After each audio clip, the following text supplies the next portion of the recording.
talafatu ilang mai mo whaafonga le nei fwoi tai au o tātou au lia. Ia ilunga o tātou wala atal TV talalasi ma le tātou li tio tala avi. Ma lo le soifua, ma lo le malanga, ma lo fwoi le folau. Ia o lea ua lama lama whai u fwoi le masina o me tu mau mai pia le alofa maleanga lei o lea tua mo i tātou uma. Au se mea lau mai mo whaafonga i tala mai Samone o le ni tai au fwou. E momo ate e tātou tala, o le asonga fuana saini ai le malianga masaina, i le toi whaafo wai o le whale taalo ma le whale a autuana i mato, whaapea ene malai le apia pak, le etusa, ma le piliona le se leni o le atu ina mai e lea malo. Ai o le asona nafi, le na maua i fo i le malianga i le vao le malo Japani, ma Samoa, e toi whausia i e lea malo le awana lau papa i vai singano. E peona sila fia, o le awana lau papa le nei, ua fai fo i si leva, ma sa matua i longa le a fatia i le a fao e veni. E le opo se lilo sa iei fofuanga le malo, i lona toi fa le leia, ma si itia fo i le tūlanga. Peitai, o le wanga i mai le malo Japani, Efeso soani. O le aunga leo lea fo i saini ngā whiangainga, i le asona nafi, o le malienga watu ina mai ai, le se fulfitu miliona tupe Amerika, e fa tupe ina ai le ngā luenga, i lalo ngā luenga fsosoani al malo Japani i Samonei. Na tā ua ele ampasa al malo Japani i Samonei, o le whaalelei ai o le awala lau papa, o le a whaalelei ai fo i whamalanga inga le talwhātai o pia, ai mai se fo i a inga mpisinisi, o lo o tūla lata i ai. Sa whawhetai ele li minstau ngā luenga i a pali i tele unasa Niko Lee Hang. Le malo, o na elena o le pauai leo se fesosoani, ua a au i a Japani, mo le ati na e o tātou o tunuu. Inisi o tala, masalo lo whaatalitali le to o tele le taimi ma le aso le atapuni ai whai te to o le kampania le Yasaki Samoa. Le ua whaeloa mai le malo, o le a whaatino le atulanga ia au kuso. A o le fasilitela, e tali tonu nisi ai longa a mawhai o na tali. Pe o le a whapewhia nei le silia ma le fitu se lau o tangata Samoa, o lo o whai ngā luenga i le taimi nei, i lea company. Sa whaelo fo i le company, ina ua maua le tala o le a whaamuta le o nanga le Yasaki, o na ua tapunia le whalita avale i Australia, le sa sapala i ato le Yasaki Samoa nei le waia, mo le fausia ina o ia ta avale, o le a whaia ni trainings po o a onga, mo le au whai ngā luenga, e mawaito mai maanga waa, a wale sa ilia i o nisi ngā luenga. O le asona nafi, na whaailoa i le pule ngā le Yasaki Samoa, i tu a inga o onga sa ngafa mari company, a wane tangata whai ngā luenga. E au fiaila ia o onga, le ave ta avale, le sa ngā lulu e ma le LTA, i le whai o laisene ave ta avale, ma o le ave ta avale, whapea ai, le sueina o suenga, e le ngata ilia. A o nisi ngā luenga e pei o le teu fale, e iai le teu ina o moenga, a to ai maa onga o kompyuta, o a onga tau whaatoanga, maa onga tau lafu manu. Na whaailoa e fune fe ai o liva wa ai, o loo wawa ai le kampani ma le alofa iana tangata whai ngā luenga, na tā ua foi, e le ai lava se tasi ua wha amawai atu, o na wha apea ua maua se ngā luenga, o le a ngā iai, o loo ngā lue malo se lava tangata whai ngā luenga o le Yasaki Samoa, e tāli ai le aso e tāpuni ai, i le aso luasfuli mau au kuso, le au le aloa i ai le tāpuni o lea kampani. Pei taina whaeloa e fune fi ai, e le o e se umale au whai ngā luenga i le aso, o le a wha amalolo isi pe a male 5 se lau, ai tu ua le 2 se lau se ia wa ai, pe e nisi o tūlanga wha le tono wai alo au ina atu, o i la tau lana e whia ngai male toi wha le leia, a mai a fwoi na wha amalolo lea o se isi se lau tangata, ai tu toi nisi la tau te tāpena ina le whale, ma se i whaipo o whia a lau i ele tele o mea sa wha o ngā ina. O le Yasaki Samoa sa whamanuia ina, i se whailonga tau aloa e amana i aia na ngā luenga, malana au au nanga i lalulangi, o na ole maoa e, ma le alualu i luma. Sa whawhetai e fune fi aile au nanga le au whi ngā luenga e ala li ngā lue wha maoni, ma puno wai. Uilea, e le o sui aile whai unga o ata oto nei, na whailoa e nisi o le au whi ngā luenga le o tia, o na ole kampanile nei, sa whesosoani o lato a inga, ai mai se ele maafutanga mai si uso matuanga ne whai ngā luenga. O le Yasaki na amatalia i Samonei li tausanga e tasi le fe, iwa salau iwa sfutasi, ma o le aso 25 au kusol tausanga nei, leo le atapuni aloa i ai, ma tu ina atu loa le no fuanga i le malo, mo isi fuafuanga o le lumanai. Ma le tātou tala muli muli, a o alo atu ai le awa le manu Samoa i lalo le luas fultau sanga le mātutua, mo le ipo le lalangi, leo le awhaia i Georgia, i le whaai unga le masina nei, na whaafafonga ai whaaululunga o lea au, i le saunoanga le te fono le uni la kapia Samoa, o le ali pāle mia leo le atunuu, le fionga atu i le epasa i le malia le ngaoi, i nisi o tūlanga i te tau ona tanga i ai whaaululunga, i alo ma whanau nei, ina ia tau lau le whaamoe moe o le masi ia tua ia ta alunga whaamau malo. Na whaamamafa le ali pāle mia o Samoa, i whaia onga le ao ina o telefoni, pe amo moe le pō, ina ia mawhai ona malo le lei. Ta wale li pāle mia, o le isi le tūlanga i le o tau nuu ai le man malo au o lo masi. Ona o le alu o le pō atoa, o text, i le o atu le malai le au, ua le tūlanga le le ta alu. Na whaamalo se au atu fo i le taitai o le atu nuu, i le asoan nafi, i le tōlau lauina o whanau, ua whaamanuia ina i le au o le amasi, ma tā uai o le tāpua inga le atu nuu, paule o le tūlanga o lo tali Samoa, o le man malo. O tātou tala ia ma le tātou atu nuu i Samoa nei mo le nei tai au, ma wasona whaapoponga, i le aso fo umomua, ia, ai mo le taim nei manuia tele au, ngā luenga o le aso, ai mai se foi o por kalame ma fofuanga whaataatia le ngatai ai ngatai tasi, ia a o ngā luenga foi o le awhianga iai. Manuia le aso, soi foi ia.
join together in the party. I love you,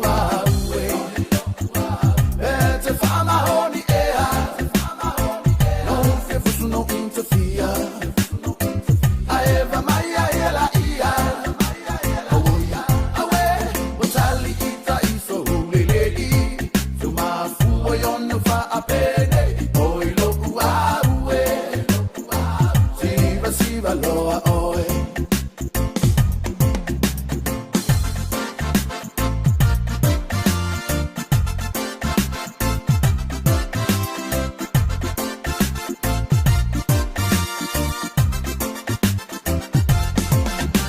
I am so glad to see you come tonight to justify this beautiful feelings inside of you and your partner, your friends, or your mates. Let's go rock the easy party all night. I love you, better find my honey, no fear, no interfere. I ever my yella, oh yeah, away, but I'll eat a so lady. To my fool, on the fire, a penny. Oh, look, Siva, loa, oh. Everybody come tonight to come to a party. You feel the true reality created by you and me. Feel so good, feel so nice, easy all the time. And let the music move your body and blowing up your mind. Everybody come tonight to come to a party. You feel the true reality created by you and me. Feel so good, feel so nice, easy all the time. And let the music move your body and blowing up your mind. I love you, better find my honey, no fear, no interfere. I ever my yella, oh yeah, away, but I'll eat a so lady. To my fool, on the fire, a penny. Oh, look, Siva, loa, oh. I am so glad to see you come tonight to justify this beautiful feelings inside of you and your partner, your friends, or your mates. Let's go rock the easy party all night.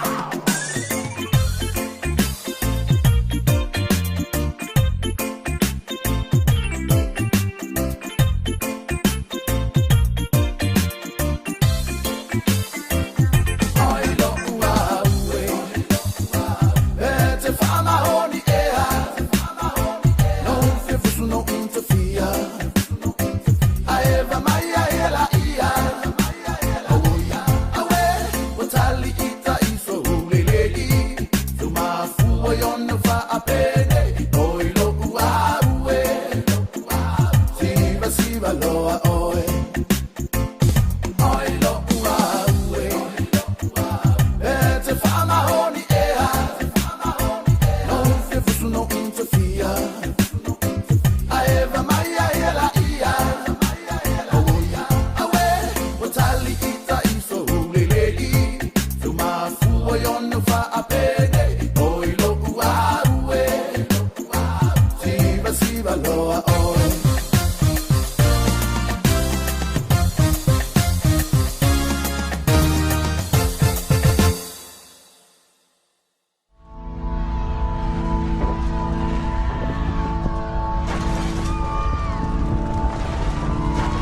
soifua ua mai mau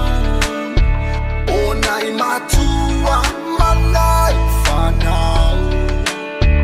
o I talofa ua le toi sau ua mo watu I le tuunga mau se mai mau pe ano se miti e leo se mea moni se mai mau pe ano se miti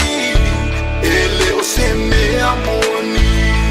leo se mea moni sali ai se ma fau fau ole ao o mai le vanga au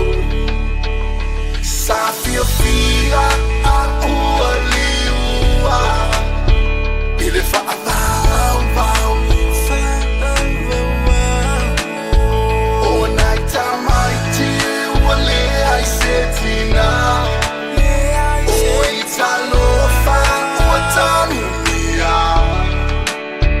na ole tangi ma fatali tali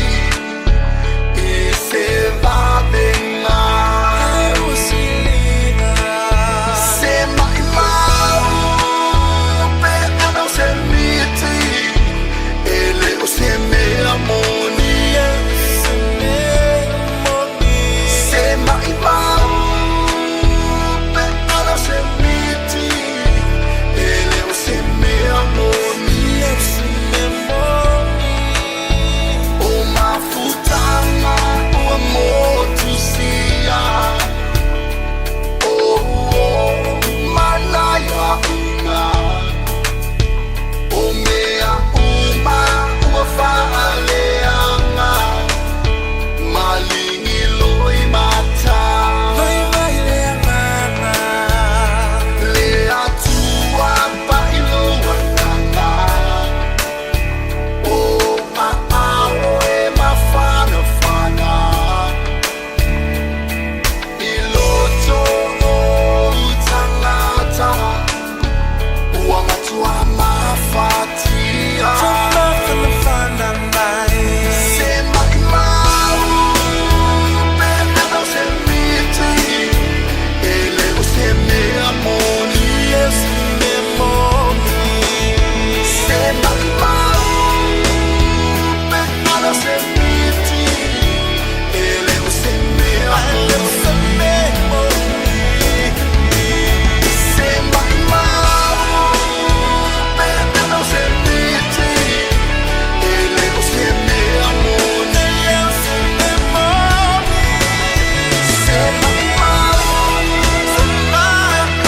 miti e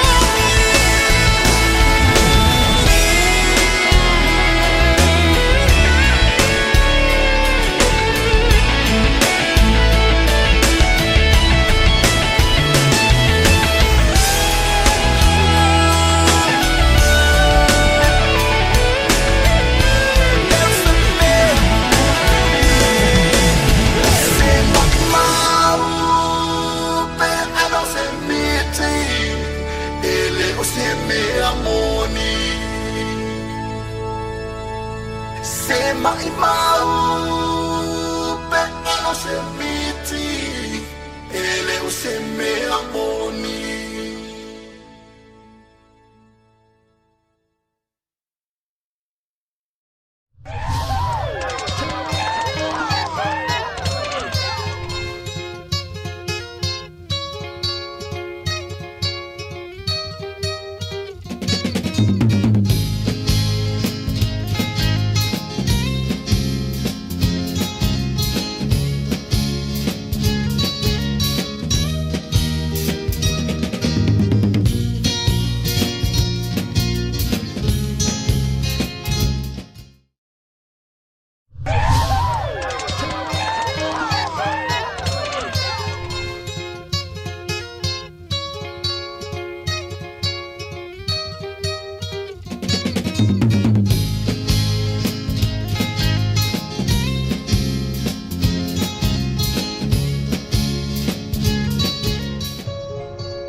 Talofa,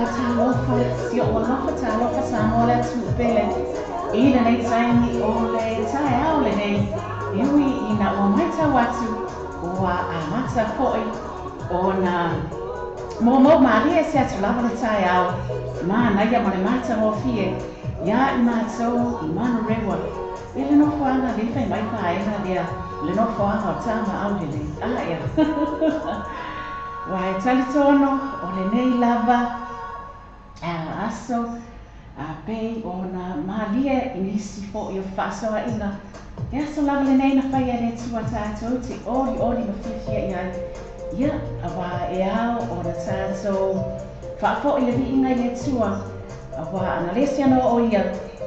po pia nei tātou te lea lia mai le nei tai au. I le manu lia ma le whiwhia le ngata i lea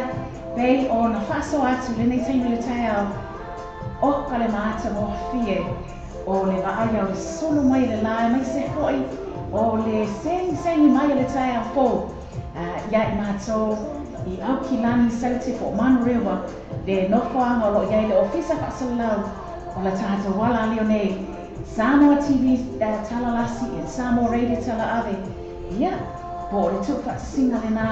pe o mai ai ana au nangaruma. Law Bay Global Networks. Ia, tautuaina lo o tau mamalu. Luas fulfai tu la le aso, fitu aso le vai aso. Ia le ngata le nā, o lo whapea o na whaatino ina atu. Whaamaina ai ia whisota ina. Whaa o na pōnei. Le nā o awina atu nungo o lana live stream link māsane. lawbaytvradionews.com. Ia, whaatalo whatoai la, i le paia magmamalo si tātou tunu pēr whai le nā. Whaata e maua mai i whaasalaunga, ma porkalame whaangasal solo. Ia mai se porkalame māsane lau wala leo nei.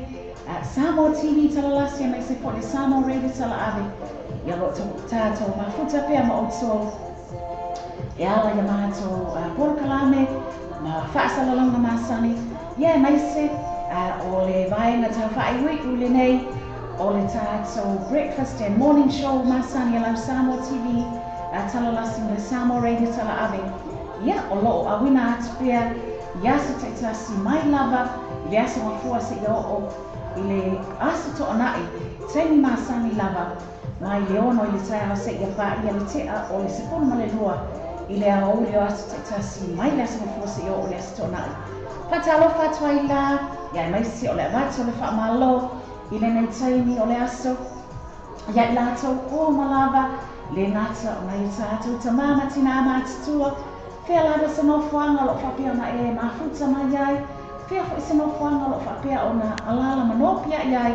Ia, mamaua mai i a whaasalau le tātou alale o nei. Malo lava le saifo manuia. Malo le whalau manuia. I le pa ia mamamalo si o tātou atu ioi. Mone lava i al siufonga malie pei o na pese mai ai te mai tai Marina Davis. Il nei tu la le aso mo i tātou ioi. Tātou te whamalosi tātou te tū mau. Ia, ai le ngata le nāni so pesenga pei o na awina atu le tai au nei. Ia, o a lava fita, o a wha fita auli. E o mai le tātou o langa. Ia, iai lava le tātou nunga. A tātou pi mau lava ma tātou pi ama le tātou matai. O ia na te toe au mai le file mu. O ia na te toe au mai le mani noa. Ia pe ama vai atu a wha. Ia ai mai se foi. O le tela o whitai tunga. E wha awhia ngai mai tātou. Ia mamatani vale o le ala. Tātou te o ia ma pāsia. I taimi o le tātou whainga malama. Ma lo lava whateitele. Mo le whawawina o na Italia ina le tautua la wala leo nei. Samoa TV talalasi ma le Samoa Radio tala ave. I le aso ma le aso. Mana tua fo'i e le ngata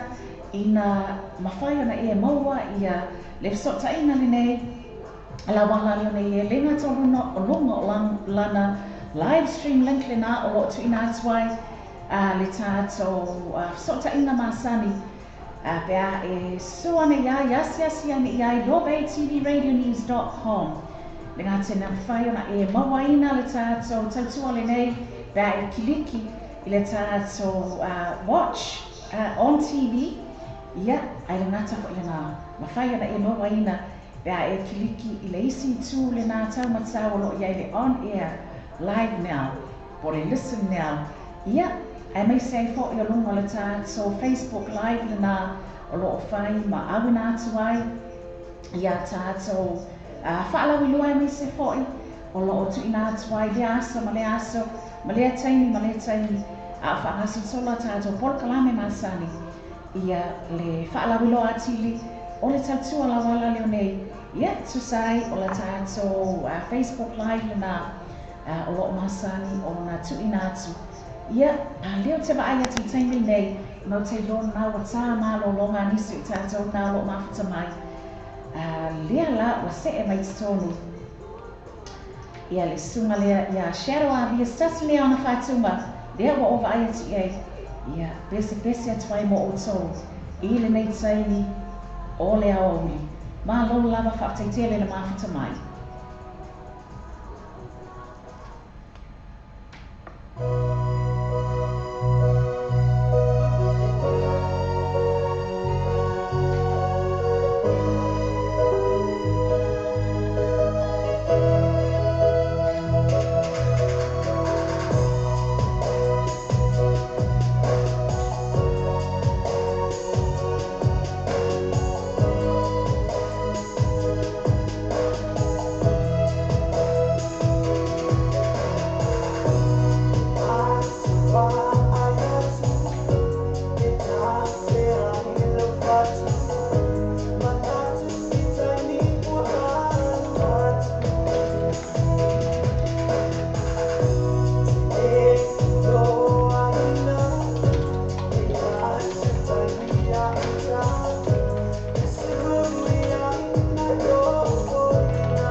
all the way from Long Beach, California, ma lo lava, se pomania maina, alofa atu mo elo samala aina,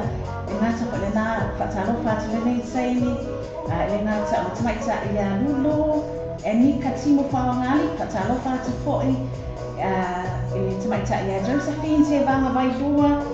male aina lena o lo mahutsa mai, all the way from Hawaii. Hi Josie. Yeah, patalofa atu foi nei tsaini o le taiao. Ia ko le auli le wanga ti e na tau nisi la nei le ngata o le fatua ia Lucy Brown moanga male aina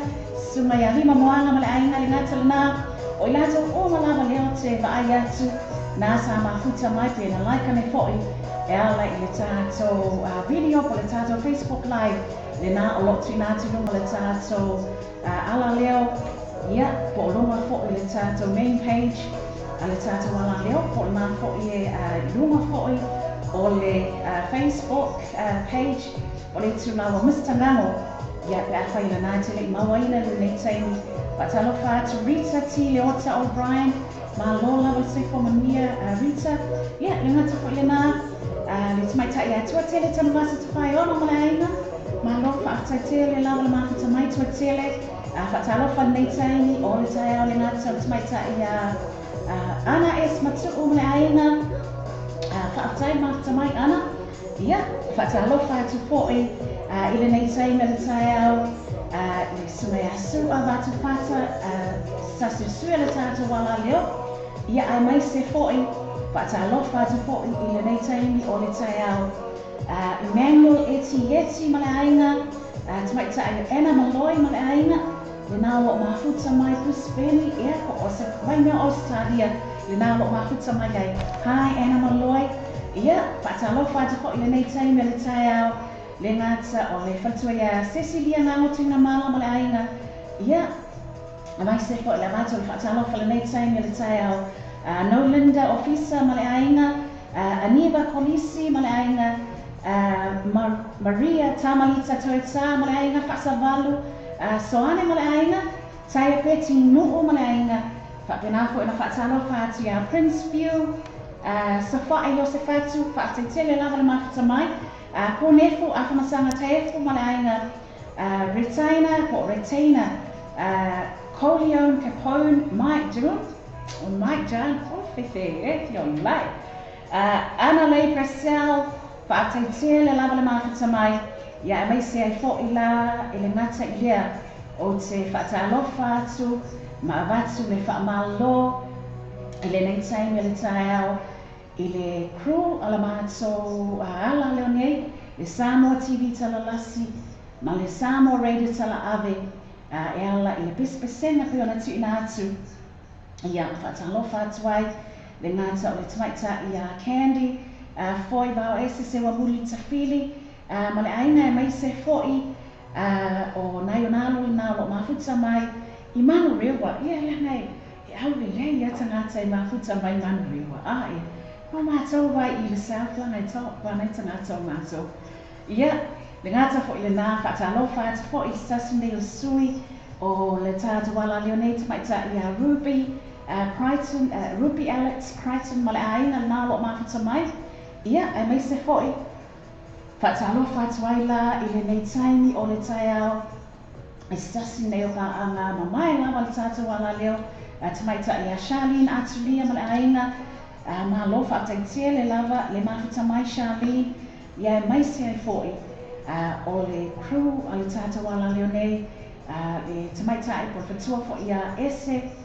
tamaita i whaailo o le au pōli fōleni ia ma le ainga nā o mafuta mai all the way from San Jose, California ma lo lava whaataite le lava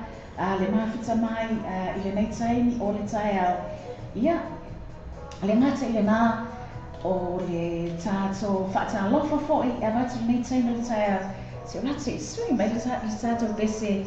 whaatalofa atu nei taimi le tai au lea le a o whaatalofa atu fo'i Langa o mātou la lea o Aotearoa lea mātou te whaatalofa atu ai. Se o watu e mai le whaatunga lea nei tātou uso Māori. Whaalaitele atu ai le whaatalofa ma le whaamalo le nei taime le aso ia. Mo oto o malava whaanga wōna mai a le tātou wala leo nei whea lava sanokwanga o lo whapeona e mafuta mai ai. E blesi le nei mo oto, whaataitele lava le mafuta mai, whaataitele mo le whaawau o na Italia ina, o le taitua, a le ala leo nei, Samoa TV talalasi ma le Samoa Radio tala avi, le ngata o lo maota po o lo lawa, ia po tono po ilo sa, tono lo whale whainga luenga, ma lo lava le seifo mania, i le pa ia ma mamalo si ta hatu atu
te vai le tuna whato a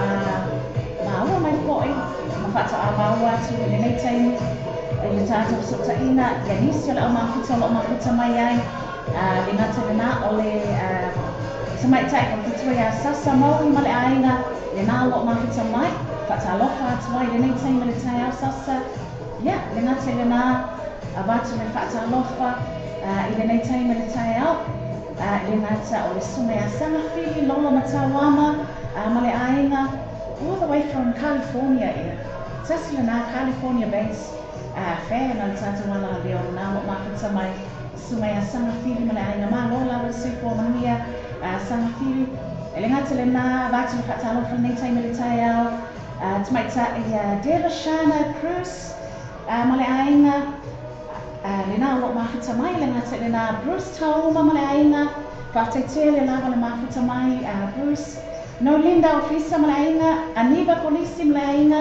ia, le ngata le nā, Maria Tamalita Toita, ia Prince Field, ia, le ngata le nā, abatu le whata alofa le nei taimi, o le tai au, Etta Ray Brown, Yosua Corona Taito, Inana whai utipo ai le ngata le nā, Tia Tofa Sami, Vafuti, whapena o nā abatu le whata alofa le nei taimi le tai au, Tui tu fue tapu soa, Salu,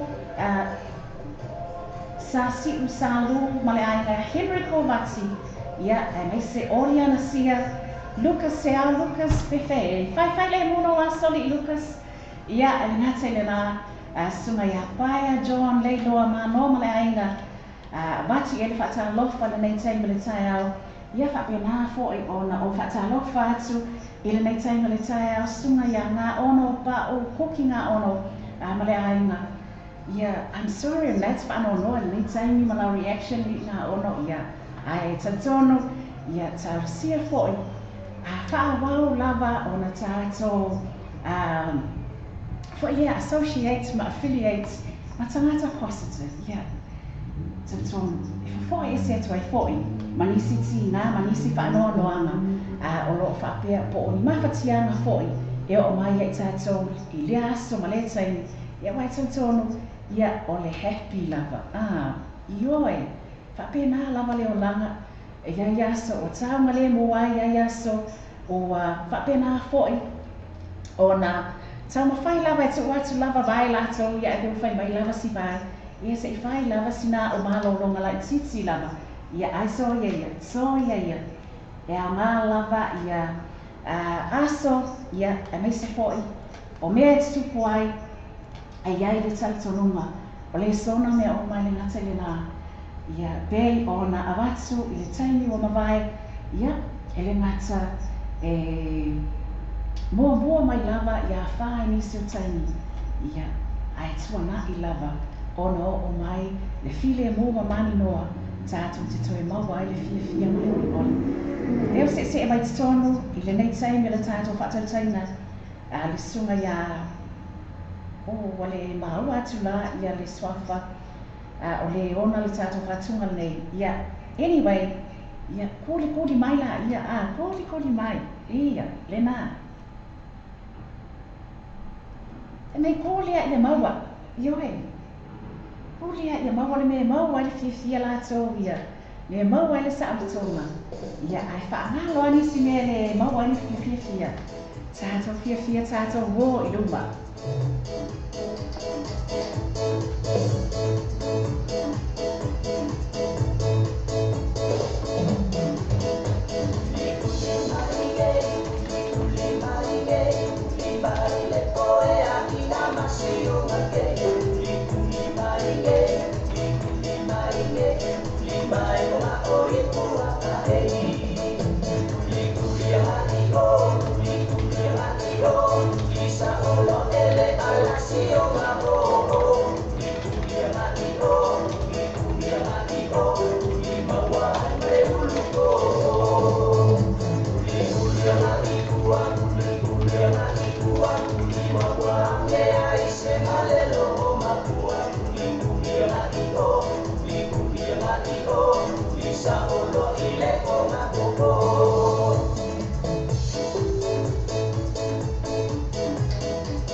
Ia tawano lea tata iai lava le taima tātou whaatalofa ma whamalo ina nei taima le tai au lea amatu ana le whaatalofa ma whamalo se a ko lea manu le ko ma le aina ma lo lava se ko manuia manu whaatitia le lava le makuta mai nei taima le aoni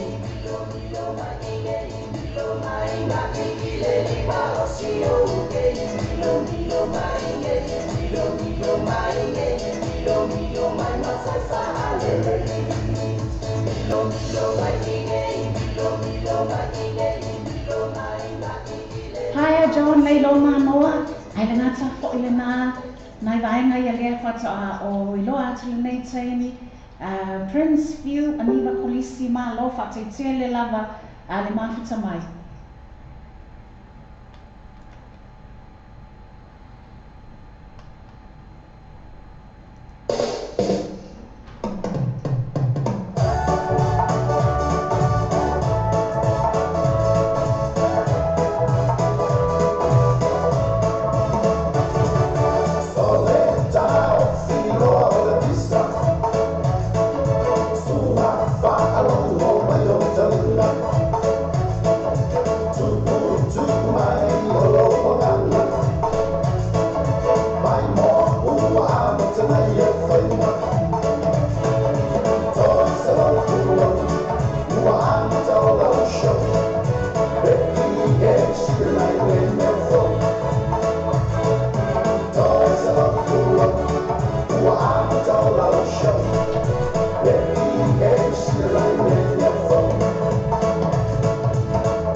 Ia se utua ko ia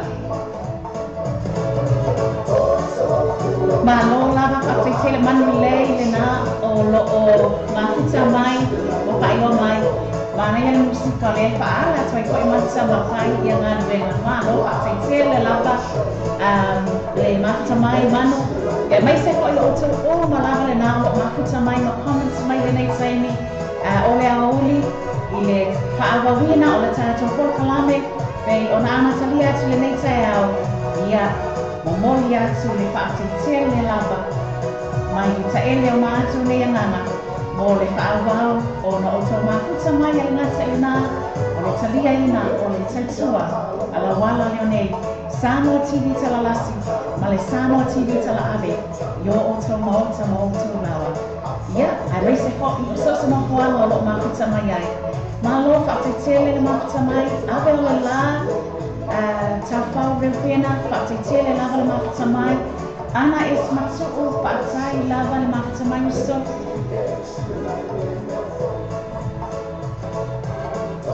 ia te tono staini ele o toi mamau maua se sataina i le nei taimi o i whaamutaina le tātou breakfast and morning show masani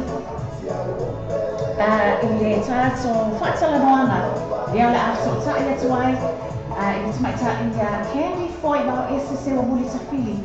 ia awa fo i tu ina mai o se tala noa fa pasimisi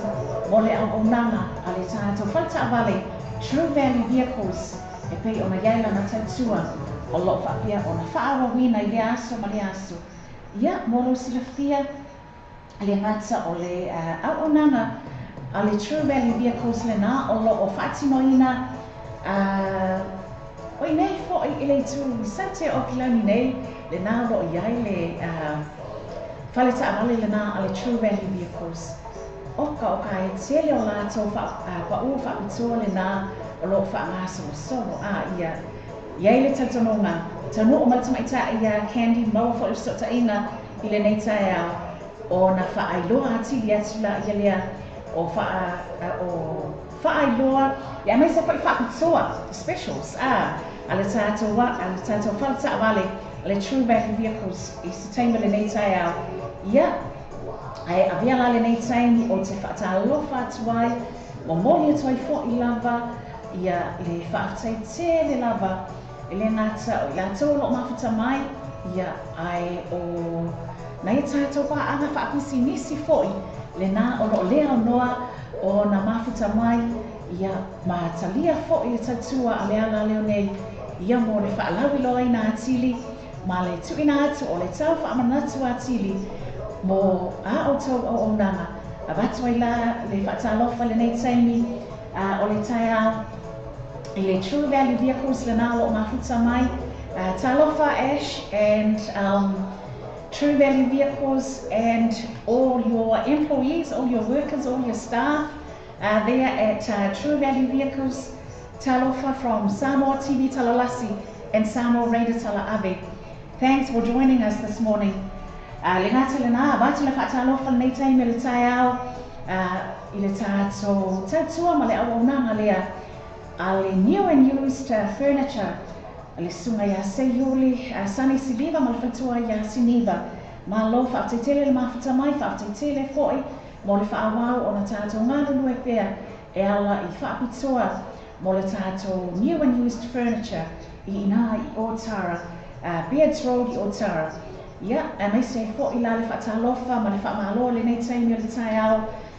le sunga ia Robert Bell ma le awhai luenga lau whafonga fia ia i le ngata o le whetalainga ia lau fo le nā o loo lato ngāru lue whaatasi ai ia po o pira foi whaatui ia mai se foi o le lato awhai luenga le Click-X i nā i Papatoetoe ia mai se foi ona avatu le whaamalo ma le whaatalofa i le nei taimi le tai au le ngata o le GM Cars mai se le sunga ia Sasa Ezekiel ma le lato awhai luenga le GM Cars ia mai se foi i lava la ona avatu le tātou whaamalo whaapitoa le nei mo na ia tātou pa ana whaapisinisi le nā o lo o mafuta ma mau mai ia matalia le tautua le tātou wala leo nei all the way from Samoa ia le ngata na avatu le whaamalo ma le whaatalofa nei teima le tai au fionga ia Lupe Matasila vaa mai se foi tol susu vaa mai se foi whatua ia lea i tanga mua supali taulanga ia mai se le awhai luenga a le Motonga Complex ma le sewer accommodation ia vatu ai fo i le whaamalo le nei taimi o le aso le ngata o le awhionga ia Mulipola, Ana Rosa, Ale Molio ia mai se foi o le awhionga ia Whonoti, Molio ia ma le au-aunanga a le Western Union i Samoa po le Fexco Samoa Limited ma lo lava whaataitele le mafuta mai mai se ai foi o le avatu o le whaatalofa le nei taimi o le aso ina ia mātou sui whaasalalau le nā o mafuta mai Samoa whalitua ia maina pali vai ia nei se ai foi o le tamaita i Marietta Heidi i Lalio ma lo lava whaataitele le mafuta mai ma lo foi whaataitele mo le tātou au-aunanga o lo whaapea o na tātou whaawau o na tātou ngāru nui ai pia le ngata o le longa pui ali inai o le paia malu si tātou atu ia mai se lava o tūlanga o malava o lo whaapea o na whaatino inai le tautua i le aso ma le aso ia Stasi leo whatunga, ia e wha se maria I foi, ia vai aina o le auli.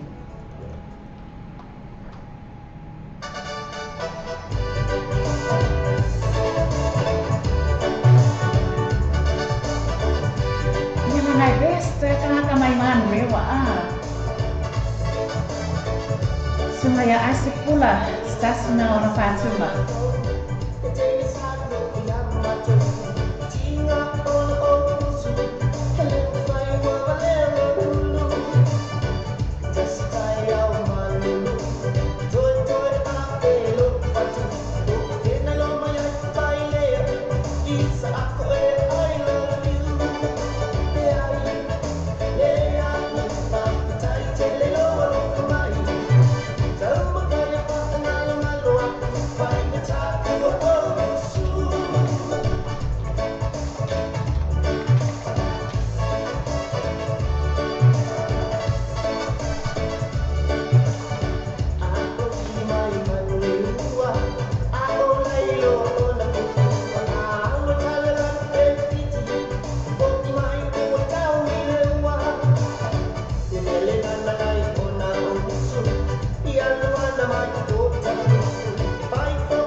Oi fia o lai.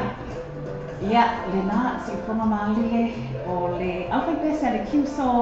i ono tō whaafonga ma ili nei tai ma le aoli. Ia,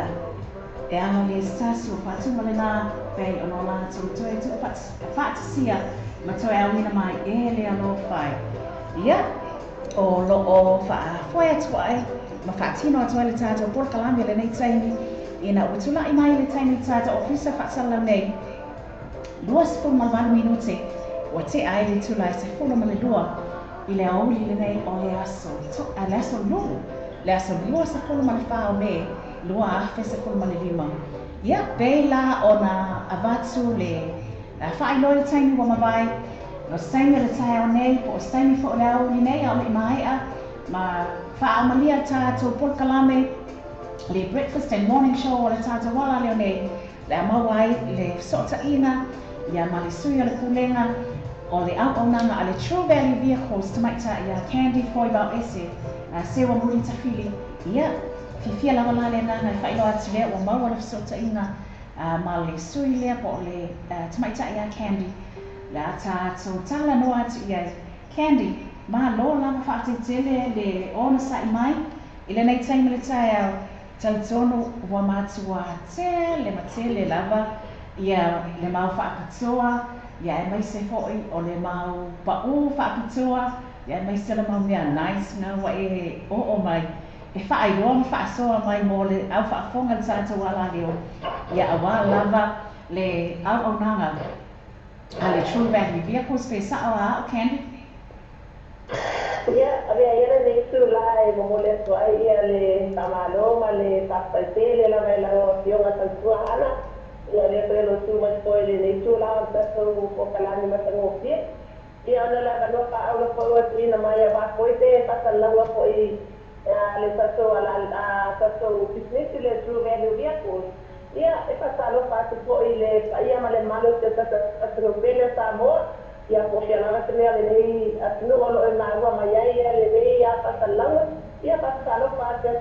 sa manalo e le nei tu la le o Malo lava whaafatai Candy ia iai lava tātou lunga ama ngai ale aso ma ngai e wha ia ma me kupo i le aso ia mai tau atu la ia tātou oka o ka hai pesta tau tātou nei aso pēna mai tau atu ia no winga o le mātua ilu fo i lava ma tele ma tau ma sua ia nai mea mana nai ia nao le whaasoa mai e le nei tai au tu sai la o nanga a le True Value Vehicles Candy ma lo lava whaatetele le fisota i mai ia ai tu atuia lea vanoa ia wai tautono nao lo o matua fia whaafonga mai lava si o tātou atu nuu e le ngata o lo si ufonga mātaro fie ia ai o tātou whaapitoa foi ia awa lava le loa ina atili o le tautua a le tātou whalata le True Value Vehicles pei ona whaawau e bea tātou fisota inga i le aso ma le aso e leo noa ia leo noa nei mo lausunga Candy ia pasala mo le valoa ia salu ai ona le ta se yo la velo o sai ia mai le so umi pese sai ia ona pa mo sai na bola ia le ta so poka la le prestazione nei tu la con le poiato ia la ta o ta so capitoa ia ana te foi ona ia pe esta la ona fai lo atu pa ia male male te ta no ono pa ko mai nei tu la ia mo la ma ona fai lo atu le ta so no pele la valo pa ko mai ia ole ma to ka male nei ia ono tu ma la ma ia ma to spesso o ma to sa male uma la vai nei ia ono o lalo ono o spesso uma sa sai nei le ai la ma sa vale o pa sa wa sa ina ona ma to wala lo pa mo se vale pa ia male male te ta tu ona tele ko le manatu le tu ona na tala ta foi lo tan fai o le lava foi ia le income ia por tu pe mawa ia pe ma ko ala le na ana o ma to tan fai pa u ta o ma to sa vale ia ona o ma to to an tele le te ta tu o sa tu ia la to sa ia o le si mea ana ma to se fai lo atu ona ma to ia o ma to salia ina la mala tene uma e toro ile ma to pa sa vale ina ne ia te pa wai ia pele ia ko te pa tilingia ole la tene pa sai sai ni ti po la to o mia la tene ia ia ai mo le true value lava ia o lo o mātou whailoa te nei tai ia mātou lo mātou taliaina e maua leila sa vale fōu ma le mānaia i lau lai tene patei kai. O le mātou cashback ana lo o iai taimile nei o leo a masa o na whakawale mātou cashback e 5 ate sala ia mo so o sesi lava o le approval sa vale so se tuainga sa vale foi sa vale la isi sa vale te o lolo ia po sa vale la po apo ia a pai lava e se tau pai lo sa sanga e approval sa vale taimi lava ia e tu ura tu lava ia se o e sintilinga pe e se tia mana o le cashback e 5 ate ia pe se le tia mana o e foi o le mea le na o le mea lava i tua ia se koe lava ia e tu'u lava i la fitilinga wala o le cashback ia mo lou a silafia koe Samoa o le cashback e apo e whaapopo i lunga le sango la sa vale ia a whaatea lava i te mana o e para i tutela cashback ia e whaatena lava na matou whai au mane e whaatinanga loina le nu'u o le amali vai matu mai lava i whaatau ni la tulta Malo la whaatai Candy. Ona wina tanga so se lai siene ma faina ona maua le sosoani o le ala malo lai siene o lo iai ma faina maua le sosoani mo oe le ngati le nā o lo o mawhai o na sosoani mai foi e le whaatupeina ia po o le whaapopo foi iai se cashback ia mo le tātou customer mo le clients lia la aruatu o lo o fia maua lava le se taavali ia ai whetawi foi ma le tau ma le whaalawelawe i Samoa le ngata ina mana o mia le taavale mana o mia i foi masina isi tupu e sosoani ia mo le whaatino ina o le whaalawelawe le tupu mai ia o ka le te leo na sosoani li Candy e atu langa la tau i trade-ins ma tulanga whaapena se i toi wha emo ane langa tātou le tulanga na whaapena whakatili ia sa le lava le afionga o lo mato taliaina koe le trade-in o le mea le mato te o koina atu i le atanuru ia o lo mato tua mina lava le atanuru po ai lava te sarata po o te si lava lo whaponga mai nei tu pa o lo mana o e fia trade-in sa para tuai wale te mana o ai ia po whapea po wai ete nea whale tonu o le halava te stulanga o lo iela sa para tuai ia o lo mato taliaina taini nei pai o le mana o te si pa kola sa vale te te mana o sa vale po ia na lo sa la mai tonu nei ia mato au mai la sa vale tuai ia e to e mato sa vale po pai o fia la me uma ma te si stilo po ia ile sa la vai sa sa fia ai po mo la sa vale tuai de la au mai ma lo whaatai ia te tono te leo na whaamama a venga leo o tau sosoani mai ei a te tasi lava toa tātou tuatusi se i toi whaamanatu ne lava tātou tuatusi e mai se foi o telefoni e mawhai o so tai o toi ringa tau lau sunga ia au tau ofisa foi ia mo nisi fasili o se whaamala manga anga atili o lo o fia malamalama i lava i le tutele o nisi o mamalo tātou au whaafonga nei taimi Candy ia pasai lama ia o le lato uma lama lo o matusa mai nei tula o le auli i le tato po kalame nei ai o lo o futilia pia po pese de ma lato se ma wai na le true value ia o le mato address o le numero lua pa suma lua pesa pro takamini numero lua pa suma lua pesa pro takamini ia o le mato address na se ma wato no mai lama ia ma so ia apa ko o ese suania i na vena ia pola la va tenere o ese suania ia fai ko e di mai ma ko le no o office pitu no office pitu ia te di mai ko la mo pai le o no sapi va pitu to pitu fa ia e ko la le si ko e le ki fai lo atu ko le pa ia mai la tenu ia papea e te o vai mai fai lo atu ia e papea o le ana e falo ko ia Candy lungo le radio sa mo sala ave male sa mo TV sala lasi ia ona maua mai pela ia le pa u ila sa vale te papea le ba te pata sa vale ia mato man ia te lina just like that na fai doa ia actually na e fa fonga i le fatala noanga lea ma le tamaita ia Candy i le meitai au pe sa o Candy na fai doa tua maua le si o sa le lava sa le na le fai loa so lava na lo watu lava yo ya kalai lo sa vale Ia ko pia la le na e pa lo ma ia yo le sa kala tu na ilunga le tio ia na pa lo ia e pa pele na pa lo e se o le na pa pa kala wa le tio sala abi ia pa to na pa lo la ia na tu para ile tula le apa pa uta wa ta vale ia pa tu wa se pa sia lo pa ma na ia la e lo oi Nea lele, wa te tono fo nei teimi, o matua wha amania ina wha whonga anga si o tātou atino, ia e tūsai fo o le wha alawi loa mai se fo o le wha amanatu pe ona tu ina mai le nei teimi o le tai au, a watu ai fo i la le wha te tele i le al o nanga mai se fo o le pulenga, ia mai se fo i o lau sunga i le tamaitai, a o whai masoi o le pulenga, the candy, ia mo le whaalau loa ina atili mai le nei tūlanga ma nai e tele ia le whaakatua na ai mai se lawe tūlanga pe ona ia sina mea nice ia o paukai na le tāua toa nasa whaafonga i le whaatanoanga lea mai tamaitai a candy ia whaopopo ne ia le lope a misi fo isi ngā petrol voucher a le candy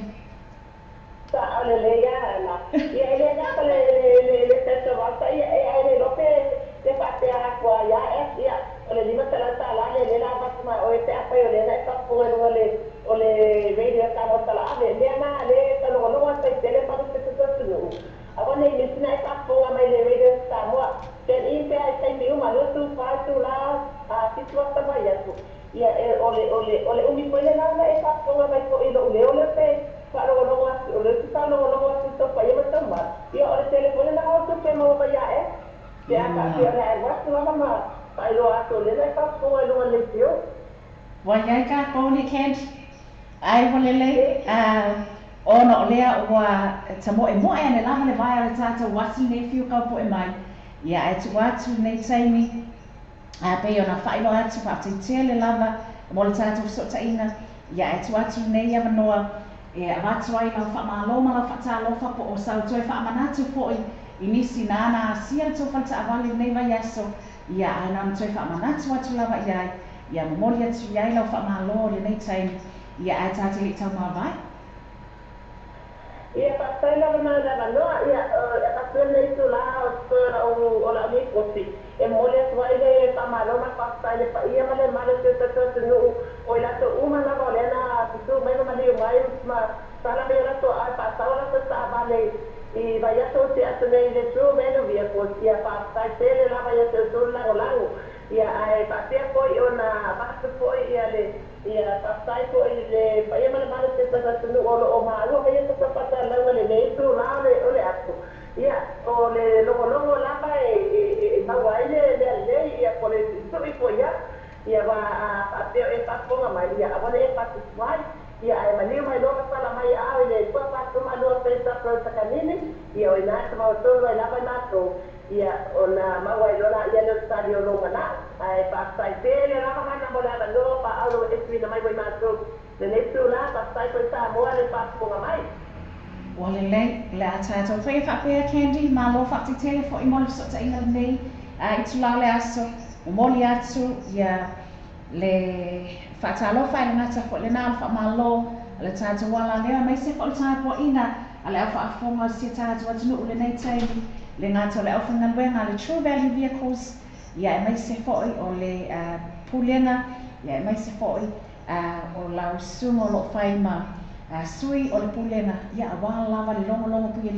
puia ina si tata wa tunu I tūlanga uma pe na ia le tau o nanga ai mo nei tai ni manu te leina ia fuafuanga o lo tsoe nei aso mo o tau mo le tau o nanga candy fa te tele lava le so tai mai ia pa sai la mo la no na ia pe vai ko I la sa sai a se au te no na malo a ti ko ia soi for you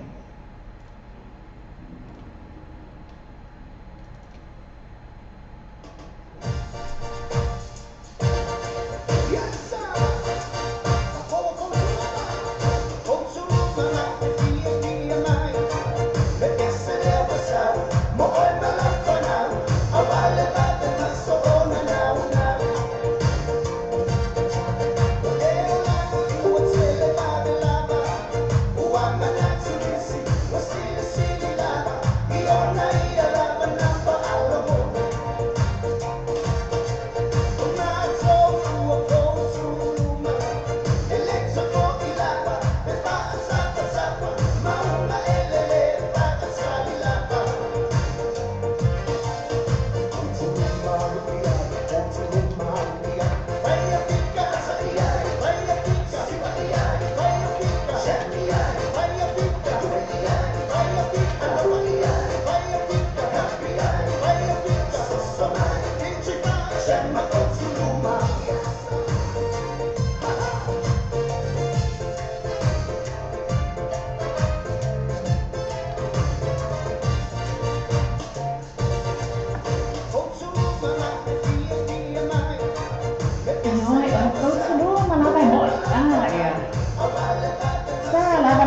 le mo e go to luma e mo e go to luma to ia pei ona fa i do atu pei po I ona fa so atu e taimi o mawai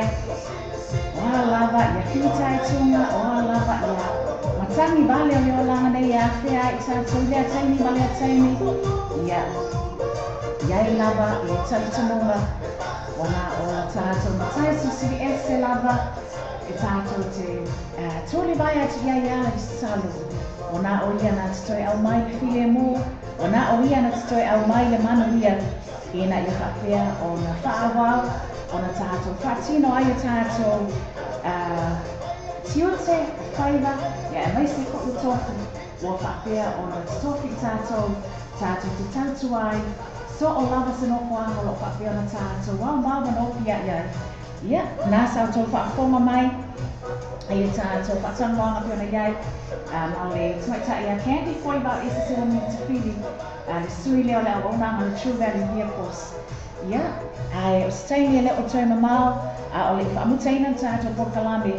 ia mau fo ile so ta inga ma sta se sui le tato wala le nei le na o fa peona ma futa mamao mai lava ma so ta ina mau mai all the way from San Jose, California ia tmaita ia ese tmaita I failo le alpo uli foleni le na o mafuta mai ia o le amau ai fo se ta inga nei taimi o le aso ia o wala sta se falina ia mo stape na mo fa pia o na lo fai va tu ia la so ile nai tu o le pilopo lo fa pia na mafuta mai ai I taimi le tena mau na mau le o le so ta inga ma ta ia ese o fa o mali tato so ta inga o le tato broadcast le nei ile nei taimi le taia ma lo lava fa tele le mafuta mai ile ma ia man na malu si tato what's new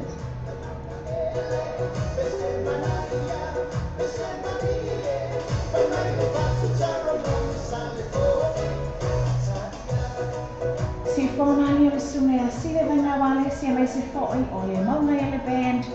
ia stasio lato fatu mo le stono lato CD bei on talo nei on fa ala lo asili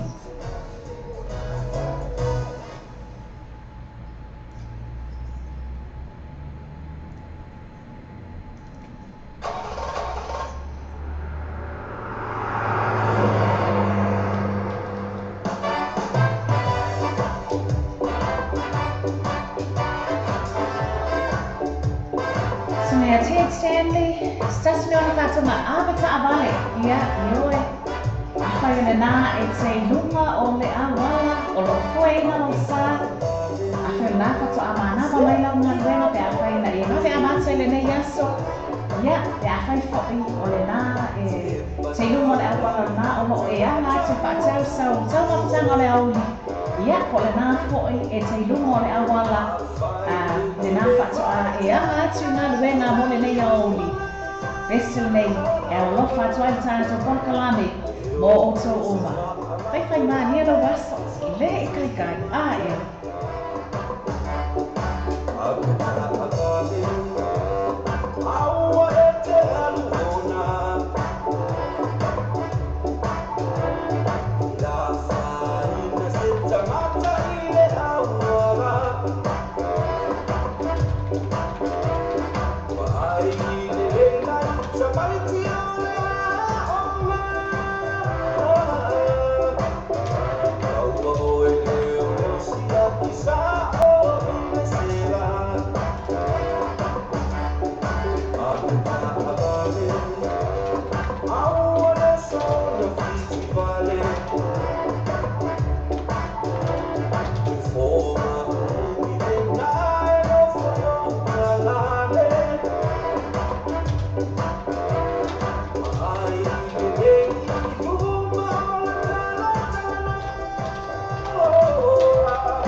tula e tasi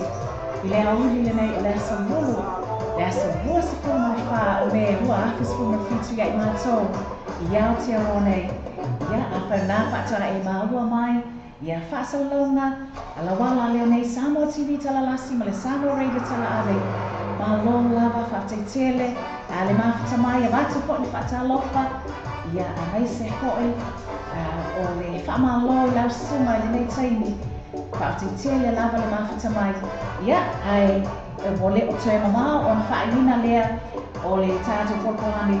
ia e lea whiwhia lava ngā lea ngā whainoa atu lea o maua le sotainga mstasini o sui o le tātou wala leo pe o na whainoa atu tamaita ia ese fole nini po tamaita i whaailo o le au koulu li fole ia stasi o sui o le tātou wala leo le nā o lo o mafuta mai all the way from San Jose, California ia mo stasi o whaasisilanga tāua lea o lo o fia awina atu a wala wata penanga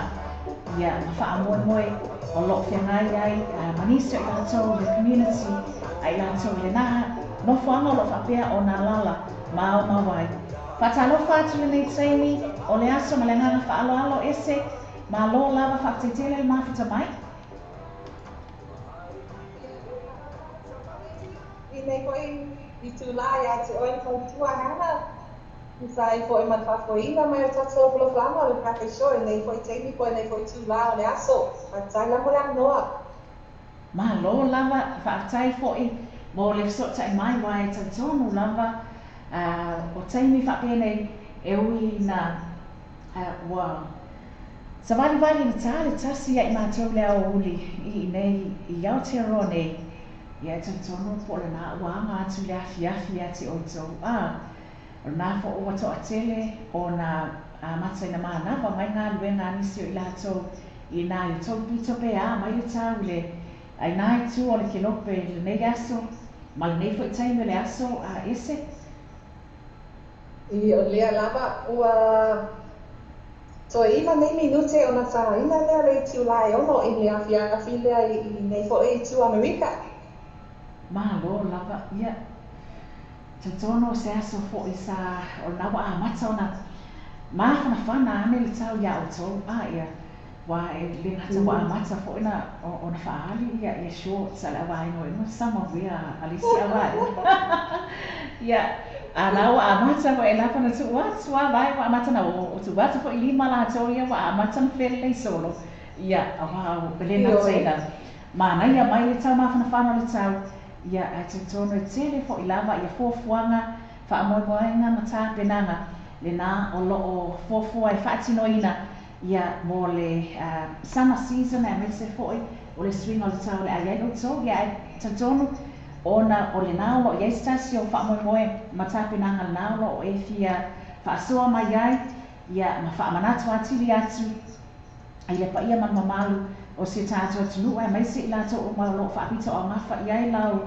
whaatalanoanga le nei tai au so atu ia nei ava noa e te whaatalofa ai mo I lātou ia mai se o le whailo mai o le tātou announcement le nā whaamon ese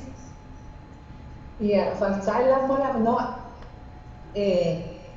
mo lava o na whaatalofa atu lava e la whaasalausanga sa moa ia ai me se ia Amerika Samoa e a ngā whapitoa atu ai le nei whasalulanga. Ia ai o le nei teimi ia e mua lava o na o whatalofa atu le paia ma le mano o Amerika Samoa. O na o loo papena ona mafuta mai le nei tūlā fo I o le aso mai Amerika Samoa lava ia ngā whapitoa atu ai le nei whasalulanga. Tu sai ma tama mo tene tuai la o ma longa whangai tua high school ia o le whasalanga lai titi lava le nei tu sai ma le tato radiothon o le a whapena o nga ia tuai I le aso toa nai o inuma nei ia o te whaatalofa tuai la le paia ma le manu I e whaelo mafuta whamalongo mai le nei teimi tu whaakalope mo whapea atu ma lo soifua ma lo a fua I lau o maua le rofa le atua I le nei aso matangofi. Ia o le a nunu atu ia whaatini o tau sala o tau pa ia san whainga. Ai o le a sala tonu la ia lo wa ai nei te ina ia motu le pāua i loa le ia aia. Malia. Nā wha māsa sa Le mia. a o te wha mātou tō anga atu i nei foi tu e fui atu ai lea wai foi nā. Ia ai o le nei foi teimi ia e te tono e lai titi lava lo nei tangata. Ia lea o te whapea atu ai. E lea wa ia lau kua tama whai ngā. Ia a o le mata piu fo ele mana ia. Pe o lea uku a. Ai na o pi ama atu lava ia fo lau tato sa e nei masina le au atu kulanga a Whangaitua High School. Ia, a pia ia lau lea wai mai ma whātau waa. E tā mole atu ai se tā mo whainga tu sai ma tūlanga o le alo atu ai pe tato a onga. E tu sa ele ma le tato suanga tupe po le radio whanfoi. O le a whātau no wina lea i le aso na ia lumana nei me lo na aso luasifu ma fitu. I le tau sanga nei, ia e amata lea i le fitu le tai au. Se i pa ia nei tu lai lua la uli. Ia e mana mia lava le tatu awa i whātasi i le aso a wā lava le whanleia. O ia tu langa mo le atuanga le tatu o lima skuto sanga for le tatu 50 years anniversary. Ia o le lima whātasi lava e mama e foise a venga. Ai whātālolo atu lava i pa ia sau matau le tatu au matupulanga o lo au mau. Ma papa au i Hawaii. Ia ma Amerika nei. Ia, whamone lava ia tautua nā ma au tō tatu whasalanga. Ma ia tautua nā fo i ma au tō le aso o le a whai ai le tatu radiothon. Ia pole a lava sa o ma au la atongi ia. Tauina o whapea atu whamani atu le tua ia te oi tu sai mala Hawaii. Ia ai a whai la ono ia se resili fo o nisi tūlanga i te whia malamala mai ia. E ma whai lava o na e whaso tai mai i te nei ia pole Whangaitua High School Alumni Association. O le presidente le ia Mr. Tawapai na o pona. Ia ma le tūlanga fo'i o le tato radiothon. Ia ai nei tengi ia ua uma fo'i upole. O le tamai tai whasalau nei, ua whaalama fo'i tō. Ia ai sau se... Whaalama le amasa. Ai, e whaia. Pai atu si toi o moni ia fola le atua le mata noa e whai lea mana sanga nei aso ia ma le mani aso le aso luma. Ia maua pia e tātou le so i fua pa ia mai le atua ia ai ole nei ang ona vai man whata maa so i fua. Ia a ole nisi fo i olo whape na ona whaalongo longo mai i le nei lava au nga tupulanga.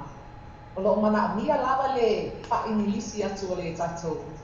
Pasalama. O lea la tu atu ia na i main point lava ia ma main part o le tato radiothon update. Ia o le radiothon update, the Whangaitua High School Alumni Association will hold a fundraising radiothon at the Whangatomo Pavilion on Saturday, May 27 this year from 7 a.m. to 2 p.m. Ia o le situation, Whangaitua High School Alumni Association is planning its 50 years anniversary since the inception of the school in 1968. Yeah, the 50 years anniversary will be celebrated next year, July 1st to 8, 2018. And this will be 8-day celebration starting Sunday, July 1st, 2018 to Sunday, July 8th, 2018 next year. So these are the pledges and the commands and signals. These are the main points that I'm going to bring out to you right now. These are the 5 lines, or there will be 5 phone lines will be installed at the Whangatomo Pavilion. If there's any questions regarding it, you can contact myself or the Whangaitua High School Press Association or Mr. Awalua regarding it. But we will be located at the Whangatomo Pavilion Command. All questions will be called in to the Whangatomo Pavilion. The clusters supporting each respective site will be in charge of that site's operation. And there will be all stations. This is the radio stations in American Samoa. KSBS 92.1 and KHJ 93.1 and V103 will be used to call out everybody's pledges. All the sites will provide the plenary and alternate contact information to the planning committee. More announcements will be later on from those radio stations back in American Samoa. But if there's any questions to all the students, classmates of the Whanaitua High School, or listening right now, or anybody's gonna listen to this video, any questions, feel free to contact myself or Mr. President of the Whanaitua High School Alumni Association, Mr. Tawapai Laupola. And that's about it for now. Thank you so much for your time, whoever's listening. Ile tato awa tupulanga Whanaitua High School, ya ole tato fasa lawa le na. Paya le ma le ava te le lawa e tawai. Ya ola o tau suile nei ma le tato Samoa Reda tala ava, Samoa TV tala lasi. O au nei o ese te mai ta i whaiva o le au pouli fo lemi.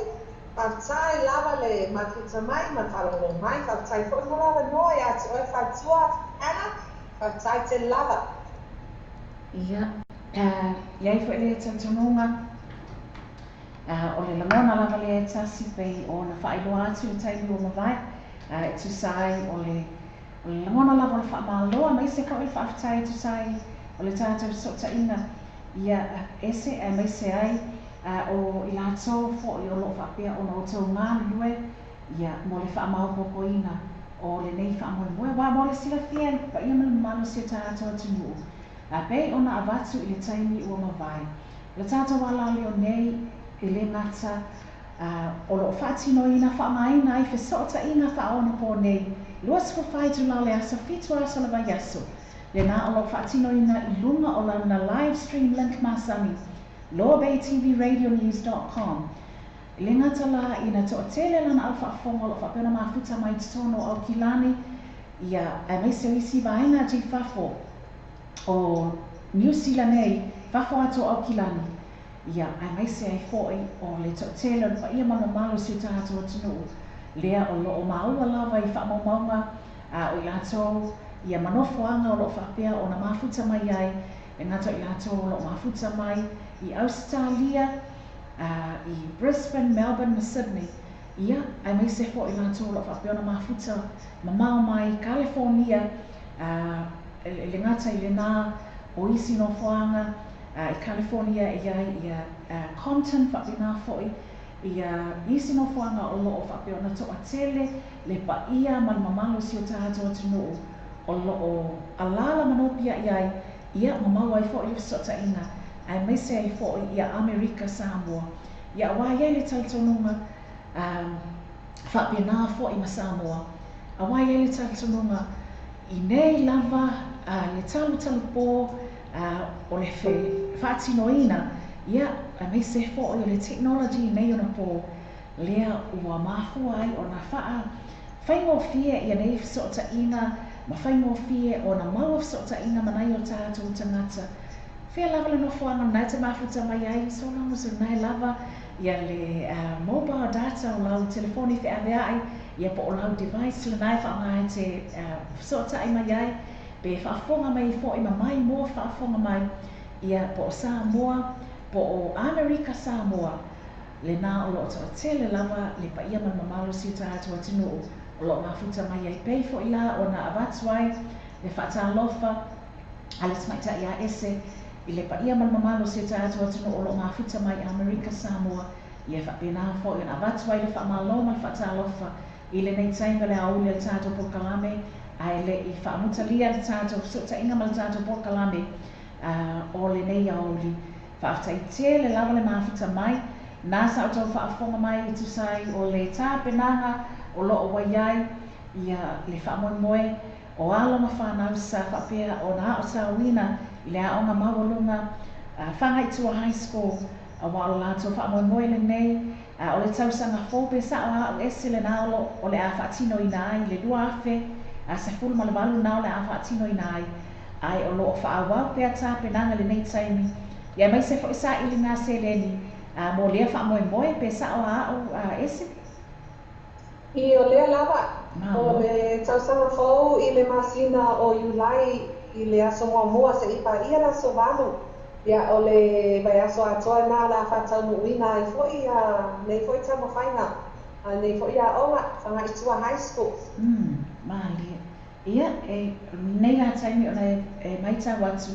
o loo to tele pia na i ta ato wōna pa anga nā loo mafuta mai le asa se i tā watu lava se i au mai lava i swafo i ato le nā loo mafuta mai pia sa mafuta mai fwoi ma like ane tu sai le ta ato Facebook live ia mai se fwoi le whaalawi loa o le ta ato pukalama le neita e au. E tā tele i whaato whāma whaoma atu le tātou broadcast o le nei taimi o le aso e se la tau atu e avatu i ele whaamāloma le whaatalofa e la tau sa mafuta mai ia e se tātou lau bese lea tātele i o atu se a mai le visi o swafo i la tau le nā sa whaapiono sota i mai ma like mai le tātou Facebook live le nā o loo avatu le nei taimi ia e bese le nei ma te awalofa atuai le polkalame le ngata o le tamaita ia ese, ia mai se fo i le sui o le tātou ala leo, le tamaita ia candy nasa mafuta mai mo sota i mai le taimi o mamai ia ai o sui uma fo i lava o le ala leo nei le nā o lo mafuta mai bese le nei tamaita ia Ruby, por fatua fo ia Ruby, Crichton, Alex Crichton, le nasa sota i mai mai se fo i o le sunga ia po le afionga fo ia su abatu fata whapena fo i le sunga ia Joseph Arthur ia le afionga ia tole a Fuanara whaamosiri whala ia mai se ai o le whitamainga ia Paul Niu Pio Kelemete ia o le crew ala mātou ala leo nei ia le bese le nei e avatu ai le whaamalo le nei taimi o le auli ia ai le i whaasili fo i foe o le whaatautaina le nei taimi. Whaafseitele lava le mafuta mai. Oh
lumi nute o te ai le tula e tasi.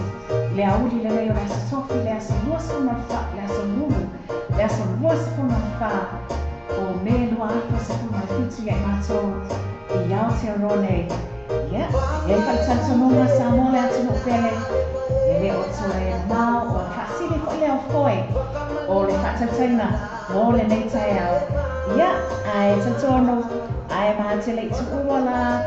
Ia ma le sui ala tātou wala leo. Tumaita ia ese. Tumaita I whaino le apori poleni le nalo o futa mai. I San Jose, California. Ai maha te le tu ua. Ma whaamatalia tātou whaasalama mo le nei taini. Ia, e au lava o na abatu. Le toe whaatalofa lava lea. E maise o le whaamalo. Ia I lātou o malava I le nasa o lātou o lo whapea o na maua swafa le nā sa mafuta mai po o lo mafuta mai ia ai o I lātou o malava hoi le nā I le o maua swafa ia o lo mafuta mai lava I le nei taimi ia e tusai o pololame whaangasa o solo ma whaawau pea ala tātou ala leo nei ese le nāwa e tanga I atu le tātou lisi nao I lātou le nā sa mafuta mai ia ma like mai fo I le tātou post o le nei tai au fo le tātou video le nei tai au se toi avatu I le tātou whaamalo a mai se fo'i o le whaafatai le nei taimi o le aoli ai tātou lei whaamalia le tātou whaasalonga mo le nei tunao le aso ese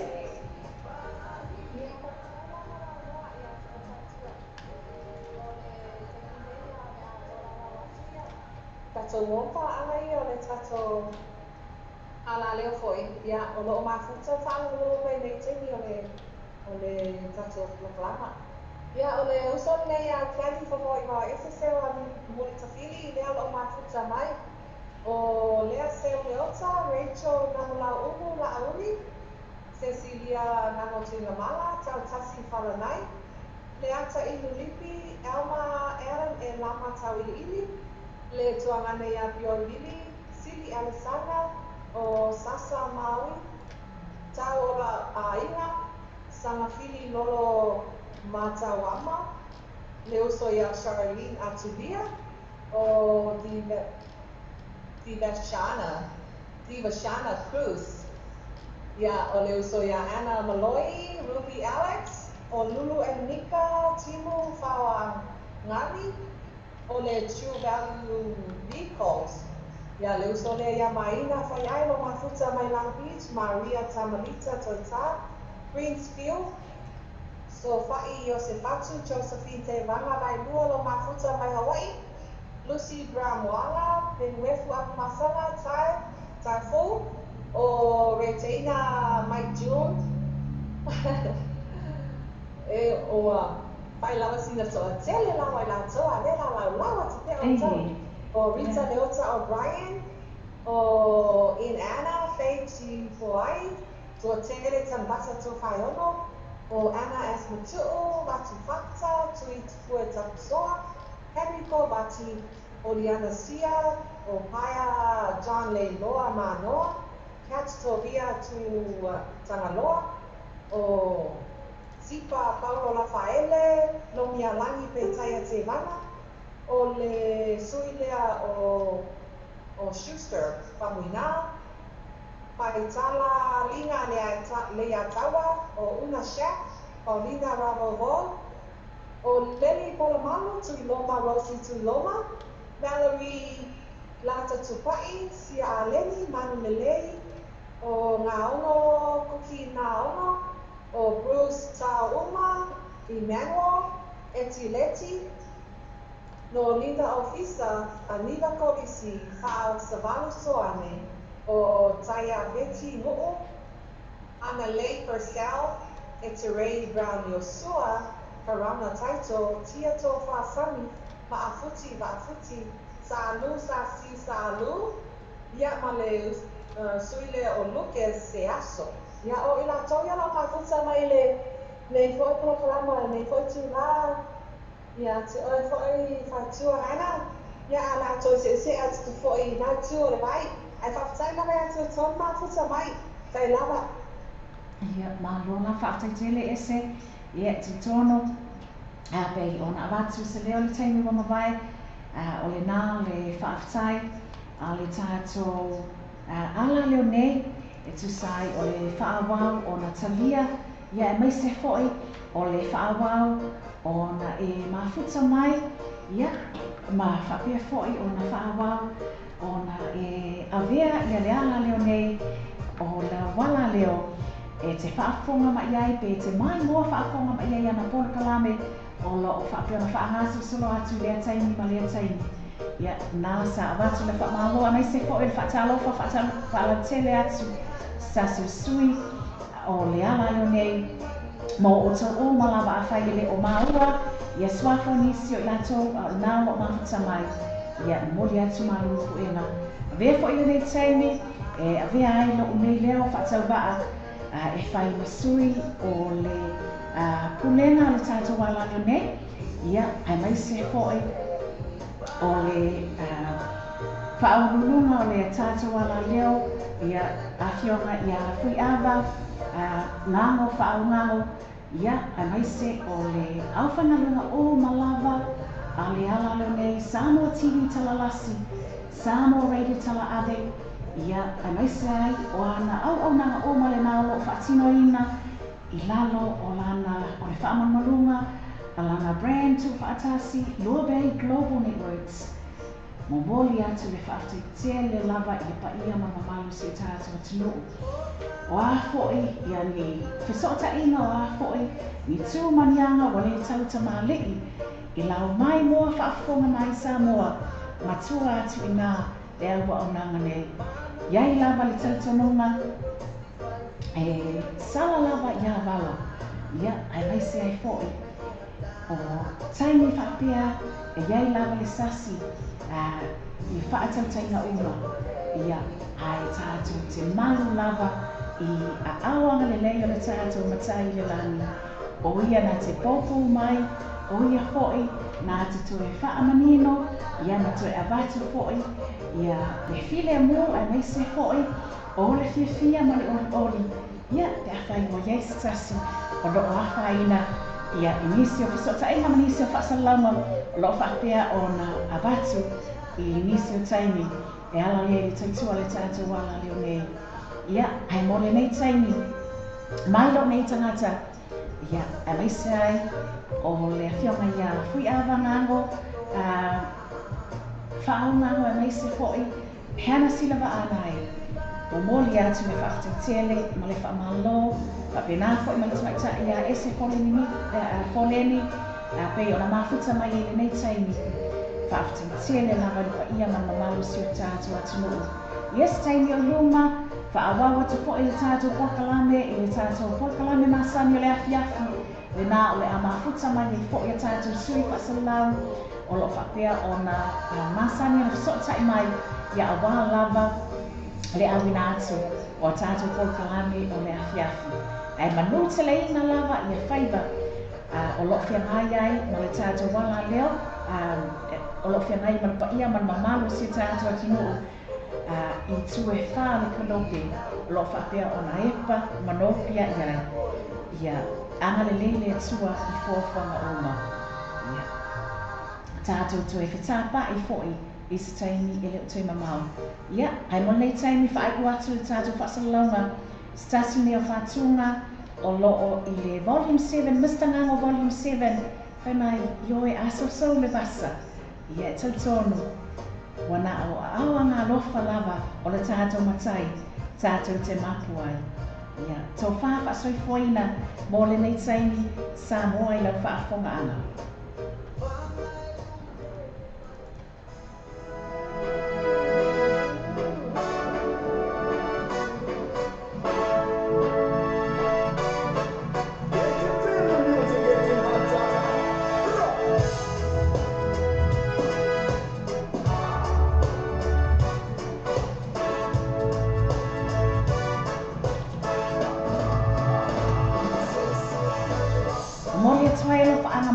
o malawa ia ai mai se ai o le mākū pe o na sotai le nei aso ia le nātou tamaitai ia ese poleni ia tamaitai o ia Candy a foi bao ese se wa muta whihi ma le aunanga a le True Value Vehicles a pēra i o ma o tanato whaatitele lava le mawhita mai alofa tele mo o te uma toa wha whaasaifoina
so wa tunu pele o le tautua ana wala leo wilo tala api o whaatini nei i le fitu aso vai aso usu whaitu rao le aso